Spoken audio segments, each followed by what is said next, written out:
ఒక చిన్న సామెతలాగా మన తెలుగులో ఒకటి ఉంది, అప్పిచ్చువాడు వైద్యుడు అని. యాక్చువల్గా అది సామెత కాదు, అది ఒక పద్యం.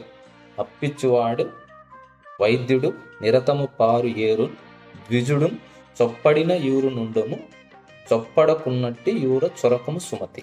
ఇది సుమతి శతకంలోని పద్యం. అది దీంట్లో 4 విషయాలు ఉన్నాయి. ఒకటి, ఏదైనా ఒక ఊరిలో నువ్వు నివసించాలంటే ఈ 4 అంశాలు ప్రధానంగా చూడండి. ఒకటి, అప్పిచ్చువాడు. 2, వైద్యుడు.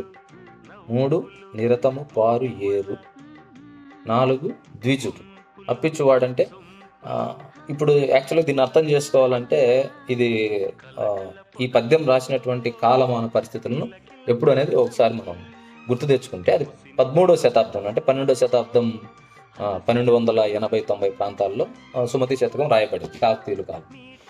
అంటే అప్పటికి ఒక ఊరిలో నివసించాలంటే ఇవి ప్రధానమైనటువంటి అంశాలు. ఒకటి, అప్పిచ్చువాడు. ఎందుకంటే చాలా మటుకు స్వయం సంపూర్ణ గ్రామీణ ఆర్థిక వ్యవస్థలు ఉన్నాయి. అప్పుడు డబ్బు చలామణి చాలా తక్కువగా ఉంటుంది. కాబట్టి ఏదైనా అవసరాల కంటే వ్యవసాయేతర అవసరాలకు ఏదైనా డబ్బు అవసరమైతే వచ్చేటువంటి అప్పిచ్చువాడు ఉండాలి.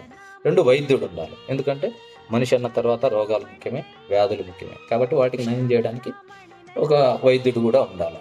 3వ పాయింట్ వచ్చేసి నిరంతరం పారు ఏరు, అంటే వాటర్ సదుపాయాలు. మనకు తెలుసు మన సంస్కృతి మొత్తం కూడా నాగరికతలన్నీ కూడా నదీ పరివాహ ప్రాంతాల్లోనే ఆవిర్భవించినాయి. నెక్స్ట్ 4వది వచ్చేసి ద్విజుడు, అంటే అప్పుడు ఎడ్యుకేషన్ అనేది కొంచెం సెంట్రలైజ్డ్గా. ద్విజుడు అంటే బ్రాహ్మణులు. ద్విజ అంటే 2 సార్లు జన్మించిన వారు. ఒకటి, రెగ్యులర్ బర్త్. 2వది వాళ్ళు ఉపనయనం ధరించినప్పుడు, అంటే వాళ్ళు విద్య లేదా పౌరోహిత్యం చేయడానికి దీన్ని ఉపనయనం అనేది ఆధారంగా తీసుకొని చేయడం జరుగుతుంది. కాబట్టి ఈ విద్య కోసం కూడా ఉండడం కూడా అవసరం. కాబట్టి ఈ 4 విషయాలను చెప్పింది.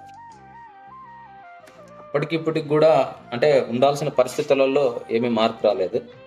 ఎందుకంటే ఇప్పటికి కూడా ఏదైనా ఒక ప్రాంతంలో నివసించాలంటే అక్కడ విద్య, వైద్యము, ఉపాధి, దీంతోపాటు ఇప్పుడు అదనంగా ఎంటర్టైన్మెంట్, ఇవన్నీ చూసుకొని ఈ అర్బన్ పాపులేషన్ అనేది పెరుగుతూ వస్తుంది. మనకు స్వాతంత్రం వచ్చినప్పుడు 16-17% ఉన్నటువంటి అర్బన్ పాపులేషన్ ఈరోజు ఆల్మోస్ట్ 40%కి వచ్చింది. భవిష్యత్తులో 2050కి 50% ఆఫ్ ద పీపుల్ వచ్చేసి అర్బన్ ఏరియాలోనే నివసిస్తారనేది మన గణాంకాలు తెలియజేస్తాయి. ఇప్పుడు ప్రపంచం అంతా కూడా ఎక్కడుంది? పోర్ట్ల చుట్టూ, విమానాశ్రయాల చుట్టూ, జాతీయ రహదారుల చుట్టూ కాన్సన్ట్రేట్ అవుతారు. కాబట్టి ఈ యొక్క అవసరాలు, మౌలిక సదుపాయాలు ఎక్కడైతే ఉన్నాయో అక్కడే జనావాసాలు పెరగడం అనేది మనం ఇప్పుడు కూడా గమనించవచ్చు.